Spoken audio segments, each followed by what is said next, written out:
Ada satu pepatah yang aku suka. Jika mau cepat, melajulah sendiri, tapi kalau mau jauh, jalanlah sama-sama. Aku yakin, untuk menciptakan hal besar, tidak bisa dengan sendirian. Oleh karena itu, ketika pertama kali berlayarnya Sinergi Karya, hal pertama yang kami lakukan adalah memilih orang-orang istimewa. Orang-orang yang mau berkarya dan juga maju bersama. Di awal kepengurusan, satu persatu mulai kami persiapkan. Mulai dari menyatukan pikiran, menghidupkan mimpi, dan juga mencari orang-orang kunci. Tentunya, proses ini bukanlah tanpa rintangan. Ada penolakan dan juga ada penerimaan. Gimana? Jadinya gabung nggak di Sinergi Karya kita? Sorry Tak, kayaknya nggak dulu deh. Sorry Tak, aku nggak bisa gabung Tak. Sorry Tak, kayak kalau soal ini gue nggak bisa deh. Oke, gue siap Tak. Boleh sih Tak, gue bisa. Oke Tak, gue bisa ikut. Namun, dari sekian penolakan, kami selalu semakin teguh dan juga percaya bahwasanya siapapun yang turut berkontribusi adalah mereka yang tulus mengabdi untuk ekonomi.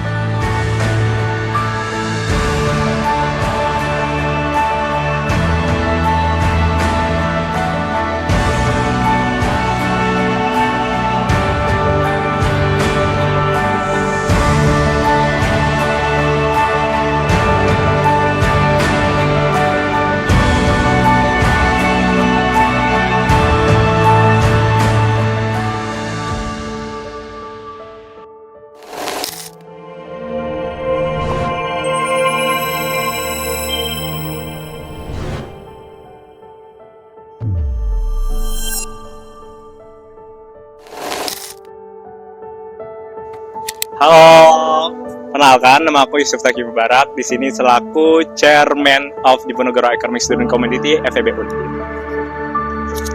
Halo, aku Rahma Urakinaya selaku Vice Chairwoman DSC FEB Undip tahun 2024.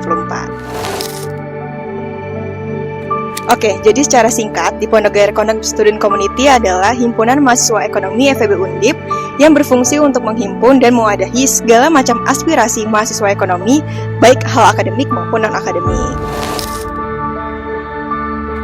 Oke, ya, jadi di tahun ini kami mengusung sebuah kabinet yang bernama Sinergi Karya. Jadi, memang di awalnya sih semangatnya adalah bagaimana agar seluruh dari visi, misi, dan juga semangat kita berasal dari sinergi ataupun aspirasi-aspirasi yang memang nanti disinergikan menjadi sebuah karya yang bermanfaat bagi mahasiswa ekonomi dan juga bagi masyarakat sekitar. Oh ya, tahun ini kita juga punya semangat baru, yaitu slogan Better DSC. Mungkin sebenarnya terlihat simple kali ya, cuman sebenarnya dia punya makna yang dalam, yaitu suatu organisasi itu sebenarnya bisa loh jadi lebih baik lagi dengan cara apa? Dengan cara kita memperbaiki dari internal kita dulu, pribadi dari masing-masing fungsionaris itu terlebih dahulu. Sebenarnya kalau misalnya ditanya tentang tantangan itu banyak banget ya, Ra, tantangan. Apalagi memang kita di sini berperan sebagai menakodai dan juga mengarahkan gitu seluruh bidang dan juga divisi. Yang mana di DSC ini ada 8 bidang dan juga 1 unit kayak gitu. Dan cuman di balik semua tantangan-tantangan itu kita bersyukur banget sih bisa sampai di titik ini. Karena kalau misalnya flashback ke belakang banyak sekali suka dan duka, cuman mengasyikan gitu untuk bisa berada di DSC FEB Undip. Iya, bener banget sih. Banyak banget hal yang kalau dipikir tuh kayaknya nggak bisa deh gitu. Cuman setelah dilaluin, ya ternyata bisa-bisa aja gitu. Bahkan ya bisa banget.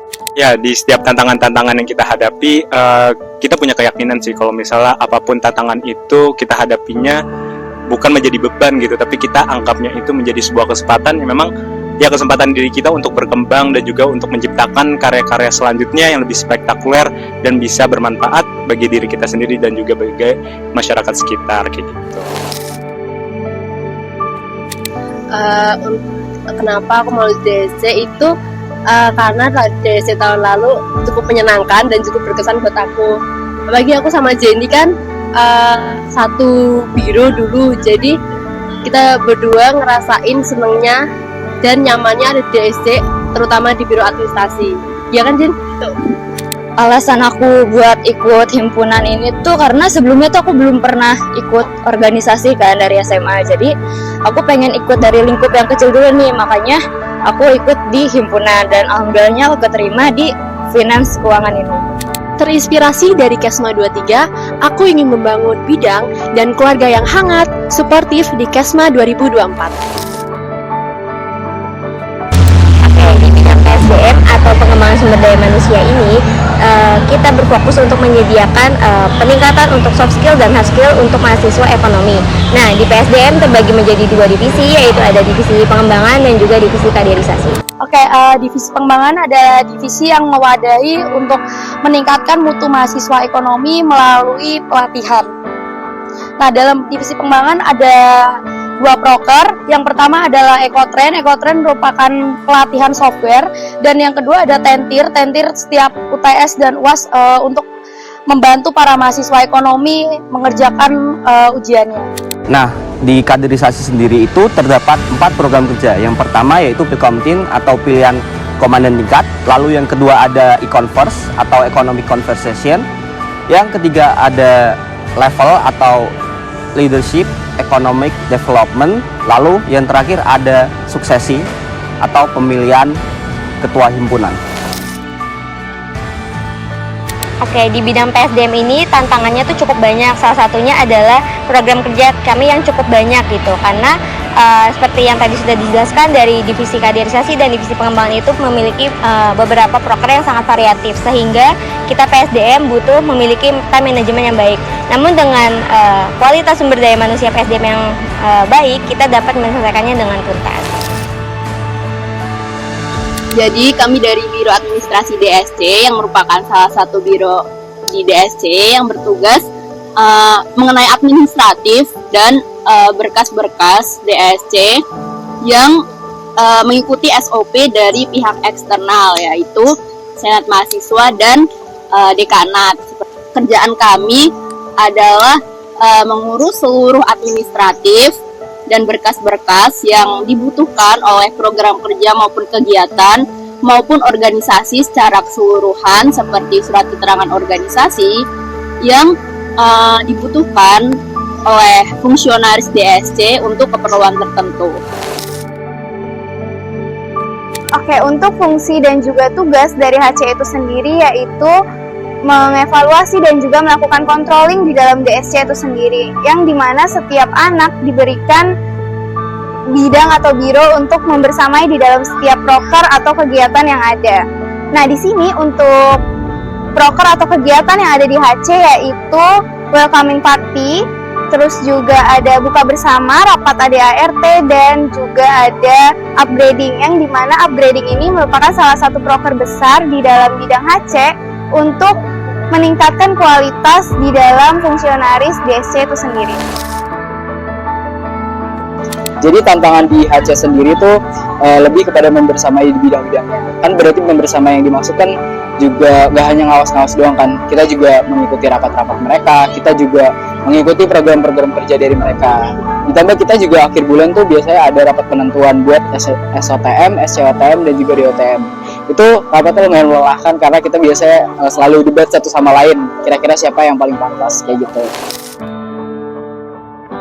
Untuk tugas dari Ekobis sendiri yaitu untuk mewadahi mahasiswa ilmu ekonomi yang berminat dalam bidang wirausaha. Lalu untuk proker dari Ekobis sendiri itu ada DEP, Diponegoro Economy Project, di mana DEP itu berkolaborasi dengan bidang keilmuan. Lalu selanjutnya untuk pendistribusian Jahim dan PDH. Untuk proker yang terakhir yaitu merconomi. Tantangannya adalah miskomunikasi pada saat keberjalanan proker dan juga keterlambatan pada saat produksi. Jadi kita dari DSC dan tugas kita di sini untuk mengelola, melakukan pencatatan juga, dan melakukan pengawasan terhadap keuangan yang ada di DSC ini. Dan staf-staf kita di sini juga akan mengkoordinasi keuangan di setiap proker yang ada di DSC. tantangan ya. Kalau misalkan tantangan itu cukup banyak sih, kayak misalkan tentang kas nih. Kadang ada yang telat bayar kas, terus nunggu bayar kas yang lain-lain gitu. Terus kalau misalkan lagi SPJ-an gitu kan juga banyak banget yang harus diurus, kalau misalkan nota, terus ngurusin tanda tangan juga. Terus mungkin kalau misalkan ada barang dari dekanat gitu, terus lupa buat difoto, jadi kita harus ngumpulin barangnya lagi biar ada bukti transaksinya gitu. Kesejahteraan mahasiswa atau yang biasa disebut KESMA adalah bidang yang bertugas mengadvokasikan aspirasi dan membantu mahasiswa ekonomi yang memiliki permasalahan baik dari akademik maupun kemahasiswaan. Program kerja di KESMA ada 4. Yang pertama, Economic Conversation, Career Preparation, Workshop Skripsi, dan Bimbingan Bersama Skripsi. Sebenarnya tantangan terbesar KESMA itu karena setiap harinya pasti ada aja mahasiswa yang butuh bantuan kita gitu. Jadi kita harus siap sedia, apalagi setiap pergantian semester itu pasti ada aja yang butuh untuk masalah UKT, terus masalah IRS dan sebagainya. Kreatif media, seperti namanya, simpelnya itu tugas dari kami itu untuk membranding DSC sendiri di sosial media. Juga untuk memberikan informasi-informasi kepada warga ekonomi melalui postingan-postingan yang telah kami buat di Instagram. Oke, apa sih tantangan untuk kreatif media? Mungkin tantangan yang kreatif media rasakan yaitu seperti revisi yang mendadak dan waktu deadline yang sangat mengejar. Lalu ada juga pembagian waktu yang mungkin sulit antara tugas kreatif media dan tugas untuk mengikuti program kerja DSC itu sendiri.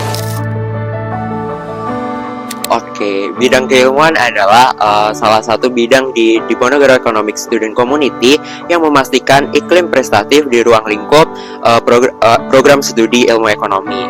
Di mana di sini kita juga membuang ruang diskusi mengenai isu-isu ekonomi dan rutin melakukan kajian tiap bulannya. Proker kami yaitu ada pelatihan kepenulisan, pelatihan PKM, dan juga Diponegoro Economics Project. Tantangan dalam keilmuan di DSC ini adalah yang pertama adalah dari segi waktu. Kita kan banyak kegiatan selama kuliah ini, baik dari akademik maupun non akademik. Sedangkan kita butuh riset untuk isu-isu yang akan dibuat untuk kajian. Oke, sekarang aku akan jelasin apa itu Humas. Jadi Humas itu adalah sebagai pusat branding atau wajah bagi Diponegoro Economic Student, di mana dalam Humas terdiri 2 divisi, yaitu pertama internal dan eksternal. Oke, bidang pertama di Humas itu ada internal. Jadi internal sendiri itu kita sebagai wadah khususnya untuk para mahasiswa ekonomi dalam mengembangkan minat dan bakat, serta juga untuk menjalin relasi yang baik bagi masyarakat di dalam IE sendiri maupun di luar. Nah, di internal itu kita terbagi menjadi beberapa proker, di mana yang pertama merupakan Evolution Cup. Kemudian yang kedua itu ada Sapasivitas. Kemudian yang berikutnya ialah FLA, yaitu Forum Lingkar Angkatan. Dan yang terakhir ialah Pemikat. Oke, untuk divisi yang berikutnya dari Humas kami ialah divisi eksternal. Fungsi dari eksternal ini ialah untuk menjalin relasi antara stakeholder dalam bentuk mungkin bisa dalam perusahaan-perusahaan, mahasiswa dari luar kampus kami, dan juga masyarakat sekitar. Dan juga dari eksternal kami ini, itu terdapat program kerjanya itu sendiri. Program kerja yang pertama dari eksternal Humas ini ialah Anjang Sana dan Anjang Sini. Lalu yang kedua ada yang namanya e-care. Lalu program kerja yang berikutnya ialah e-share. Program kerja yang terakhir yaitu Community. Oke, selanjutnya kalau ditanya tentang apa sih tantangan aku di dalam Humas itu sendiri, yang pertama karena aku di sini sebagai asakabit, jadi aku mempunyai tantangan untuk mengatur dan membawa anak-anak aku, di mana anak-anak aku itu mempunyai sifat dan kemauan yang berbeda-beda. Hal simpelnya mungkin kayak agak susah untuk diajak rapat atau mungkin sekedar hanya nongkrong gitu aja sih kalau dari aku. Oke, hal paling memorable aku waktu di PSDM itu setiap kita para PSDM habis prokeran itu kita selalu kumpul bareng, kita selalu makan bareng, terus review proker kita karena setiap prokeran kan itu overwhelmed gitu kan, terus pusing. Tapi di saat proker kelar tuh kita semua seneng gitu, kita makan bareng, kita cerita-cerita, kita main bahkan. Nah PSDM tuh sering banget kumpul-kumpul nggak terduga gitu, tiba-tiba main kemana, malam-malam, pokoknya semua hal itu tuh menurut aku seru dan memorable banget gitu sih. Most memorable pengalaman aku di admin semua sama, artinya selama aku bekerja, bermain dan belajar dengan anak-anak admin, aku merasa itu yang paling berkesan buat aku dan itu adalah pengalaman-pengalaman berharga yang buat hidupku itu lebih berwarna gitu selama bersama teman-teman admin. Mungkin kalau memorable moments aku selama aku di HC itu yang pertama adalah di take off, karena take off itu benar-benar program, bisa dibilang program-program awal di HC, dan itu menurut aku memorable banget karena itu pertama kalinya kita kerja bareng sama teman-teman di HC dan akhirnya alhamdulillah acaranya juga bisa sukses. Semua momen bersama Ekobis pastinya memorable, tapi mungkin yang paling bermakna banget buat aku adalah pada saat keberjalanan DEP, karena di sana kita merasakan kekeluargaan yang lebih erat dan juga protect to each other. Waktu itu tuh habis dari acara prokernya Humas. Nah kebetulan itu tuh Anjang sana, dan pulangnya itu kebetulan kita juga ngerencanain buat makan-makan bareng, dan itu di all you can eat. Kebetulan kan aku juga anak kosan ya, dan itu habis hampir 150.000 buat satu kali makan, dan itu aku tahan-tahan sampai besok pagi supaya nggak makan, ngawet-awetin 150.000 itu. Dan itu aku paling inget sih. Di suatu proker yang aku jalanin, aku tiba-tiba dihadiahin oleh anak Kesma bunga, dan aku di situ bener-bener nggak bisa nahan ekspresi aku nangis dan nggak expect sama sekali mereka bakal se-sweet itu. Dan aku ngerasa bangga dan terima kasih kepada Kesma karena udah support aku. Oke, kalau dari aku sendiri sih selama setengah kepengurusan ini yang paling memorable di aku tuh pas kita karaoke. Kayak aku nggak nyangka aja kita tuh ada ber-12 dan ber-12 tuh bisa ngumpul di satu tempat di luar prokeran. Dan jadi aku ngeliat sisi lain dari mereka semua, kayak lebih lepas gitu sih. Di keilmuan ini kita banyak momen-momen yang bikin kita kangen nih. Nah salah satunya momen yang paling memorable adalah saat kita foto bareng-bareng. Jadi habis foto kepengurusan di DSC ini kita pergi bareng-bareng buat foto studio. Jadi kita bareng-bareng ke foto studio untuk mengabdikan momen kita bersama. Jadi itu menurutku yang paling memorable sih. Memorable momen aku selama di Humas itu sih lebih ke kegiatan di luar proker ya. Jadi waktu itu kita pernah daki bareng, dan menurut aku itu berkesan banget karena first time juga aku ngedaki, dan kebentuk banget bondingnya antara sesama Humas. Jadi ngerasa semakin dekat sama anak-anak Humas gitu. Aku mau terima kasih ke anak-anak PSDM, terutama untuk staff-staffnya dan juga SC-nya. Selain itu juga aku bersyukur banget punya anak-anak di PSDM karena untuk dedikasinya, untuk semangatnya, dan juga untuk empatinya ke sesama PSDM lainnya, aku terima kasih dan bersyukur banget. Aku mau mengucapkan terima kasih yang sebesar-besarnya untuk anak-anakku, anak-anak admin yang sudah mau memilih admin, udah mau berlabuh di admin DSC. Terima kasih, itu suatu kebanggaan yang besar buat aku memiliki anak-anak yang hebat dan suportif untuk kita berdua. Terima kasih. Oke, di sini aku pengen terima kasih sebesar-besarnya karena telah bekerja keras selama ini dan juga telah membersamai bidang atau biro yang kalian pegang masing-masing. Walaupun banyak tantangannya, aku yakin pasti sampai akhir kalian bisa kuat dan juga bertahan. Dan nantinya setelah periode ini selesai, kalian bisa menjadi orang yang bermanfaat untuk di sekitarnya. mungkin ucapan terima kasih aku ke kalian adalah terima kasih karena menjadikan Ekobis tempat berproses kalian. Dan mungkin aku juga pengen bilang kalau misalnya kita bangga banget sama kalian dan juga pengen kalian tetap sukses selalu, dan we love you. Aku mau makasih banget buat teman-teman keuangan yang udah membersamai semua proker yang ada di DSC ini. Terima kasih kalian udah meluangkan waktu kalian untuk ngurusin SPJ yang gak sedikit syaratnya. Apresiasi buat kalian semua, kalian keren banget. Terima kasih kepada anak-anak Kesmuy yang selama ini udah berjuang bareng, suportif, hangat di Kesma 2024. Oke, dan terakhir aku akan mengucapkan terima kasih untuk anak-anak kreatif media yang 10 anak itu, 10 anak kesayangan aku. Aku terima kasih. Semoga semoga bisa tetap menjadi keluarga ya. Lalu untuk teman-temanku semua di keilmuan, kita bersembilan semuanya, terima kasih kalian udah bekerja keras sampai saat ini. Kalian udah mau untuk berjuang bersama-sama, kita mengimprove skill kita bareng-bareng, bersuka duka bareng. Oke, selanjutnya aku lebih mau berterima kasih aja sih untuk staf-staf aku atau anak-anak aku serta kolega-kolega aku yang sudah membersamai di Humas selama kurang lebih 8 bulan. Aku sih ngerasainnya udah seru banget, asik banget. So, kedepannya aku harap bisa lebih bonding lagi, lebih asik lagi kalau bisa kita ke Singapura bareng. Harapan aku buat DSC kedepannya, semoga DSC bisa lebih baik dari sekarang. Aku harap nanti siapapun yang terpilih, pasti yang terbaik dari semuanya. Dan buat DSC kedepannya, semoga supaya kita bisa lebih solid lagi, bisa lebih bonding bareng, dan semakin antusias buat ngejalanin semua proker yang ada di DSC.